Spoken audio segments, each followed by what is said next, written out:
But so Simon, you took us through millennials, becoming our largest customer base, astonishing statistics, and really just fabulous to see so many of those. And I loved your point about playing in their world. We've just got to do that. You know, they're there, aren't they? They're going to dominate us. Absolutely. Yeah, what was it, 70%? 75% by 2025. And it's interesting when you ask the question, you know, who's not going to be in this 2025? I get my hand down, I noticed. So, you can see that I'm not going to be in business in 2025, so thank you for asking that question. Mel, then, we'll come back to this. So Mel, you then looked at, you know, thank you for sharing your story, and you went through your 5 points. Clearly, you know, these are topics that we discussed a fair bit, but it was lovely to hear the way you went through them in your own personal, you know, stories that you went through. 100% client focus. You obviously feel very strongly about the whole pricing issue and the way that we price our services. That would be like it. Absolutely, I do. Kill the timesheet. Yes, kill the timesheet. Okay, we might come on to that. I'm sure there's some questions there. And Peter, I loved your track acronym. That's the right word, isn't it? Acronym. Yeah, very good. Okay, so look, enough of my whole thing. Let's go on. So let's have some questions, please. What would you like to know from these people? Would you like to know how you can grow your booking business by 80%, which I think was the statistic that Mel gave us? Please, let's have some questions. Who's going to be first? This is a free mentoring session, so get into it, guys. I've got a question for Simon. This is a question for Simon, and if the answer is yes, I would like it in writing to my wife. To communicate with millennials, should I buy an Xbox? Ooh. Okay. Well, there's a lot of... Yes or no? Yeah, well, there's... I don't know if you've been seeing what's happening on the news, but at the moment, the whole gaming industry is under fire based on addiction within children. So it's a hard question to answer. I'm a gamer myself. I haven't played for a while because I've got 3 young kids under 5 now. But I think what you need to do is start looking at how the younger generation are using technology in their interactions with other members of the younger generation to get an idea of what the changing nature of it is and what the impact is. So you are suggesting that they're much more open to things like add-ons and that sort of thing? Absolutely. It's an expectation that you will have an answer to solve the problem.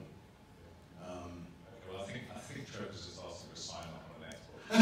You're not giving it to us, that's okay. I'll say yes. All right. So my question is along the same lines. Is if you're looking to communicate with the millennial Simon, and you try and grow a hipster beard, and it comes out grey, how do you do that? Good curveball questions. No, but there's probably one point, Robert, that I was going to make, because it's a really interesting. I'm a huge believer in, I like to spend a lot of time looking at human behaviours and certainly relationships and through generations. And one of the things I would say is everything that we do for a reason. So think right now about the people that you call your close friends. There's a reason why they're friends with you, because there's, you know, you have interests that are the same, they're similar or like-minded to you. And then you take that into the same element of why you may have chosen your partner, whether it's your husband, your wife, your significant other. Again, there's a reason why you've chosen each other. The same can be said for the way clients and you choose one another. Often when I speak to clients about why they do business with their accountant or their bookkeeper, it's because they get me. So they get me, they get my business, and they care. It's not about they're the best with numbers, or they're faster at processing data. I've never heard that as a response. In all of my years working with MYOB in this particular industry, it always comes back to the relationship. So I would think about how you operate in your life across your different clients and demographics of those clients, and how you relay that back, in your personal life, and then how you relay that back into your relationships with clients. Okay, thank you. So, Michelle, we've got one about gaming, one about facial hair. Bring us back. We're going to go back to gaming. So I've got a son who's 14 and has an Xbox. And I have to say, every time I go to do a presentation at my networking group, my son is the first person I go and see. And I was saying, what's the latest app? What's the latest things? Because I always like to do quizzes and make my presentations fun. And every time I do a presentation, I do something different, and the people in my group absolutely love it. Even coming to the conference, I said to my son, what's the best way to communicate with my family while I'm away? He got me onto Discord, which is a gaming app. Free videos, free photos, free texting, free talk, free even face-to-face talk. It's all free, so I don't know what I'd do without my son. Do you rent it out to others? Or? So basically, grab the millennials, I think that's all there. Okay. So that's future advisory services right there. Robert, sorry, just on that, there's a really interesting statistic that I didn't put up in my presentation around the rule of 8. So generally, it says that when you're in business, you're more than likely, from an employee perspective or a client perspective, have the best relationship with someone that's no more than 8 years older than you or 8 years younger than you. So you need to start thinking about, again, exactly what you just said then about looking at what your children are doing and potentially your grandchildren are doing, in being able to understand how do I connect with those different generations to expand your ability to service a different type or demographic of clientele. Great, thank you. Guys, you covered 3 very kind of poignant topics about the trust, the client, the millennial piece. What would you say would be the priority for someone who's perhaps starting their practice as someone that's maybe a little bit more entrenched in their practice? So someone that's trying to get a lot of clients, and then someone that's trying to perhaps get 1 or 2, or that actually someone's quite happy with their number at the moment. Yeah, would you prioritise those 3 things differently? Great question, thank you. Look, I think it gets back down to working out where you want to go first, because that's going to define your entire strategy for your journey. So, for example, you might be a sole practitioner, you have a settled amount of clients, you're thinking, well, what's my succession plan? So at that point you're thinking, well, how can I actually gear my business up, because I might want to sell it off, or do I have someone that's going to take over? What's the plan around that? Whereas someone's starting out, the first thing you're looking at there is, well, what's your ideal client? If I'm going to want to grow, what clients do I need to work with that I know I can offer solutions to that's going to get my turnover to where it needs to be as quickly as possible? So it's all about where you want to go as the business owner. I wouldn't rate my area any differently depending on where the life cycle you were in your business, because you're kicking off, you want to be professional, you want to build relations that are going to generate turnover. If you're being well established, you still need to do the same thing, but if you're not, you're going to be losing turnover. So I would rate mine as universal. I would probably rate some of the input from these 2 as probably more front-ended. Simon, anything to add to that? Yeah, no, I agree. I think looking at, if we're talking about playing in a client's world, immediacy, the age of immediacy is something being spoken about right now. I want it now, I want it immediately, I want to be able to collaborate in real time. If you are not focusing on automation of process, if you are not speaking to that and showing how it helps business owners be more successful, more importantly, if you're not living and breathing it in your own business, that to me is a big concern. That is where you are going to really struggle very, very quickly if business owners are coming in with an expectation of what they're seeing their fellow colleagues or friends who are running businesses having these great experiences. They're going to continue searching for that level of perfection that they're seeing their friends or colleagues getting. And that's where relationships will trump everything as long as all those other ducks are in a row. Okay, thank you. I'll just add to that, it doesn't also mean that you have to know every single app. Don't go on app alone. Get back to your ideal client and actually work out what's the technology that I really need to be across. Get it sorted in your own business and add those skills to your packages so that you can essentially pay it forward to the client. So the technology you've got, you can actually get implemented in the client's business as well. Thank you. Okay, as we do another question, I'll come to you just 1 second, Sue. So please, as we're sitting here thinking, if there's any challenge you've got in your business, any challenge whatsoever, let's chuck it at these people whilst we're all in this room. So, Sumi. I've been in business for 6 years. I don't profess to know everything. Every day is a learning curve for me, including And me too, Sumi. Yeah, but what advice would you give to, say, a newish franchisee who's been around for, say, maybe a year and they're still lacking, say, confidence in going out and getting clients or marketing, because it's all about how you do the business, but what advice can you give to somebody who's pretty new? And because I know a few franchisees who are new and they talk about, I'm scared to go out there, I don't know what to say, how do I price myself? So, and I think, you know, because we have franchisees in our group that just about a year old maybe, so. Yeah, go. Take it away. You can do this. P95. Was that too hard? No, that's a fabulous topic, one of my favourites. So it gets back to Suni thinking about, well, where do I want to be? Setting a goal. So your goal might be, in 12 months, I might want to have X amount of dollars of turnover. And then it's working back from there. Well, okay, once I know what that goal is, what are the types of clients that I want to work with? It's really important to workshop that, because once you know that, then you can create your products. And that's where you can have essentially, sometimes even to 8 to 10 packages kind of sitting internally with all the listed solutions that you know that you've got on hand to offer those clients. Once you've got that together, then you can put your marketing strategy in place. That's the thing, that comes after. In relation to pricing, you're always going to be pricing the client, not the service. So that means just because you do compliance and BAS services for one customer, you might be doing the same thing, but they don't have to be the same price. They can be totally different.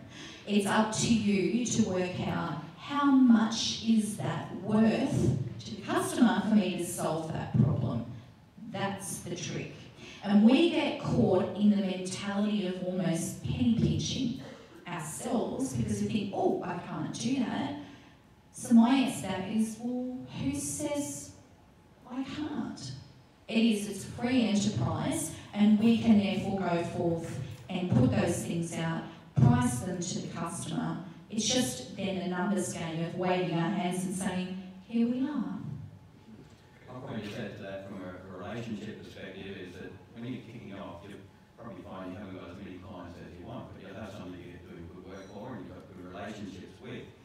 So I'll be leveraging off that and going to speak to the professionals and accountants that that client deals with that are going to speak nicely of you. So you'll get some leverage from that. You'll also have, you know, it might be a specialty at one, it might be in motorbike shops, but if you've got that and you're doing good work for that client, you get referrals from it and you can go and direct market and target a particular area that you're comfortable with. So my guide was sort of suggesting we just leverage off what's working well for you and try and do more of the same rather than reinvent the wheel.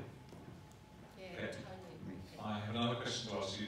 Simon, in your presentation, one of your facts that you put up there was 70% of bookkeepers want to do more advisory if only they had more time. So I'd like to ask each of you, I'll start with you, Simon, because you're the mic man.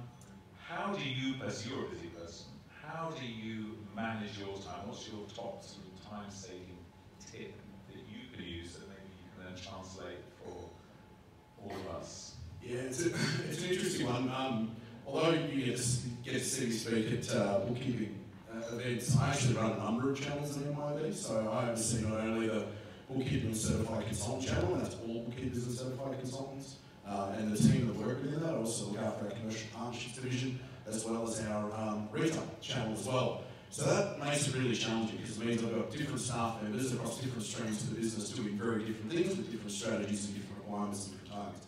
So one of the things you need to do is, first of all, work out prioritisation. So what's the biggest piece of your business that you need to invest your time and what obviously delivers your best return on investment?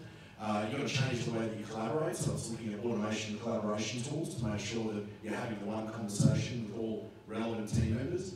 And the way I tie this back is to all of the tools that you've got to help you run your practice. So it's all of your automation tools, it's how you can get the best result in the quickest way possible to allow you more time to do what you want to do that's going to deliver more value to your business. So for me, I've actually had a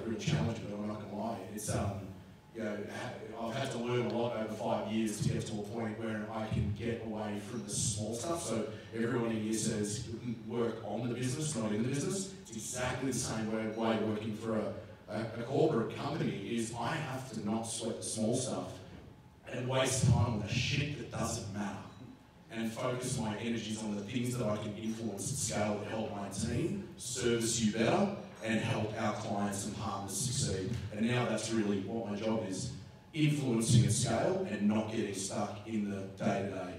Okay, good response, thank you.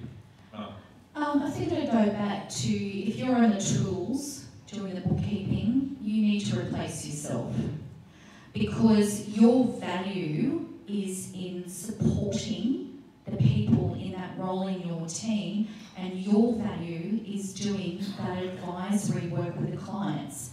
Now, advisory is a very broad term. It could mean anything from implementing technology to implementing pricing structures for clients, all of that sort of stuff.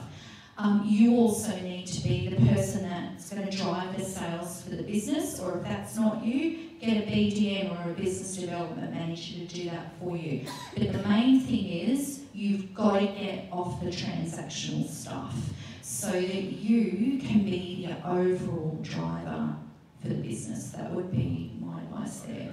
Peter, did you have something? Yeah, I do. I'd probably extend on both my esteemed colleagues.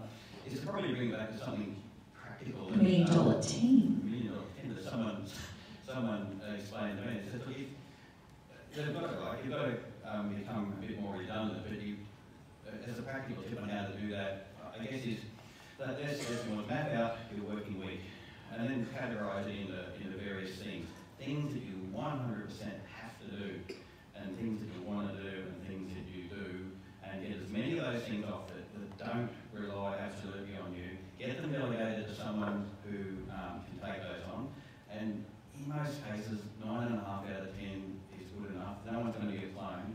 So you've got to eliminate practically an X number of hours. Once you've actually worked out, if you've got 40 hours in a working week and you've been able to move 10 hours to person B, then you've got 10 hours to go and do the work, or 20 hours. So you've got to set your own target, then you may have to be a bit more aggressive on those tasks you have to shed. Okay, thank you. Any other questions in the room? Yes, Kate. Anne and then Kate. Sorry. You're on. Yep. Yeah. Simon, we've heard a lot about millennials this weekend, and your description was quite scary. Entitled, constant praise, distracted, disloyal, all that kind of thing. And I was thinking while you were talking, in my generation, that was called a generation gap, right? The oldies didn't understand us at all. Now you're trying to arm us with what we need to do to be able to relate as business partners with the millennials. Do they not feel that they know so much about technology and we're just dumb, that they're just going to download apps and software and start keying in all the wrong stuff and make all the mistakes without seeking the advice of the professionals? I taught my son to torrent. Yeah, look, it's a really interesting question, but coming back to that, they were misconceptions. So when I put those points up, that was not saying that's what a millennial is. They're the preconceptions and often misconceptions. Do not underestimate the power of millennials. So an interesting thing with millennials, because the other part of the talk that I didn't do today is actually the employee side. So how do you employ millennials to stick in your practice and not fit those? One of the big things that came from it was employees. All the data is showing that they want to be paid a fair wage for fair work delivered. So they're not expecting more than what previous, so Gen Xers, they want the money. They chase the money. Millennials are looking for learning, development. They're looking for fair work. They're looking for flexibility. So there's a whole bunch of stuff in there that's really about what they're not looking for is for you to be, and this is the same for clients. They're not looking for you to be their bookkeeper. They're not looking for you to be their boss. They're looking for you to be their partner and advisor on this side, and over here they're looking for you to be their mentor and guide. So it's purely about changing the landscape of language in how you manage that relationship. So sorry if that didn't come through clearly there. Yeah? That's a great response. Thank you. We'll take a question from Kay and one more back. Yeah, outsourcing, what is your experience or opinion, or is it a good thing to... Top tip on outsourcing. Yeah. Absolutely it is. If you can find a way to get the grunt work done at a low cost, that's going to free up your team's time, and absolutely do it. It's been a dirty word in the industry for quite a number of years now, but I had two ladies that I sourced through Odesk, which is now Upwork, and they just became part of my team. And it was disclosed to my clients. I've never had an issue with it. There's obviously outsourced teams now that you can use, like TOA, Zero Books. You know, there's a couple of different type of wholesale providers out there that you can use. So I definitely encourage you to look at it, because the reality is the race to zero on is on for compliance work. It is going to get harder and harder for us to really make money out of that transactional work, and that's because we've got accounting firms that are bringing bookkeeping in-house. So come and talk to me about it. If there's anyone in here that's offshoring, is the term outsourcing, could be in Australia, but offshoring, come and somebody up the back. We might even start a little group to actually chat about our experiences and how we can support each other with that. Okay, great. Thank you. Comment from Peter, then we'll take one question. From an offshoring perspective, there's nothing illegal about it. The taxation board is sanctioned, they've given some guidelines. Word of caution, you need to be careful what you're offshoring. If it's offshoring. Offshoring and outsourcing from the board's perspective is the same thing. It's information outside your own control. So whether you've outsourced it to a bookkeeper down the road or someone in Bangalore, it's still outsourcing. It's outside your control. So you have obligations over their, or whatever information you part with. If it's administrative style work and it's been done more efficiently, low risk. If it's client data and client information, high risk, because if client data gets lost, misused and what have you, responsibility shifts over to the person with the outsourcing or offshoring. So you need to be absolutely crystal clear that the data is going to be sacrosanct. Otherwise you could have a problem with the board, and you could also have a problem with the notifiable data breach rules. So you have to be very, very careful about what you outsource. As a general world, it's probably still probably an area that people are finding their way with. Is there much information on your site about this? A little bit. It's a slated topic for a future bookkeeper radio. Okay, good. Coming to a discussion group. Yeah. There you go. There you go. So, I'm not against it. We've done a little bit of offshoring ourselves, not of client work, just sort of administrative style stuff. Found it to be a good efficiency generator. I think it would be gained at this stage, because you might be playing a hand one way or the other, but I'm not opposed to it, but just be careful. It's probably my only We might quick point, and then we've got two final questions. Yeah, I was just going to say, make sure you disclose what you're offshoring. I've actually been involved with a couple of practices that didn't disclose to their clients, and things got very bad very quick. So don't take that risk. Yeah. Personally, I'm thinking of offshoring parenting, but we'll see how that goes. You have my kids for a weekend. My comment actually goes on from Anne's. It was actually my niece who's on the cusp of the millenniums and the post. And I was doing her work for her in a musical training business she started up. And all of a sudden, she Googled this, she Googled that, she spoke to a friend, she spoke to a partner. I don't have to lodge my ABN because I'm not, my badge because I'm not a real business, because I'm only doing it part-time. I Googled that and found that out. So that's where I sort of think with these millennials. Thank you. Mark, we're going to go to you for the final question, please. Thank you so much to all of you for excellent presentations, really thought-provoking. What I wanted to ask was, are there any particular marketing tools that we should use to reach the millennial generation? Because I guess we're all using fairly traditional techniques. When you asked the question about Very short time. The majority of millennials is their clients. Most of us don't. I don't think so. Yeah, look, it's an interesting one. The first thing I'm going to say is in our industry in particular, there's a lot of people out there that are full shit. I'm going to be controversial on this. There's a lot of marketing people that will say they're marketing expert. So I'm talking about when it comes to marketing. So there are people who claim to be marketing experts, but they've never worked with an accountant or a bookkeeper. So that's the first thing I'd say is you need to really dig underneath the level of expertise, because a great example is like one of a partner that Mel and I both work with is Bizink, an online, they offer websites and search engine marketing. They only specialise in the accounting, bookkeeping and banking sector. That's what they're good at. But there's all these other website companies out there that will tell you they're the best and they do this, but they've never worked with an accountant or a bookkeeper.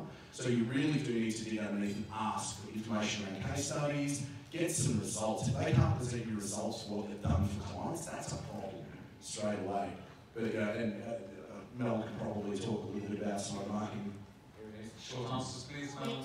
Okay, so a couple of things there. First of all, understand who it is that you want to market to. So if it's millennials, work out what business are they in, where they hang out. Instagram is definitely going to be one place they're going to hang out. So getting a good, strong campaign there, but also getting some lead generation pieces that can add value. So have an ebook.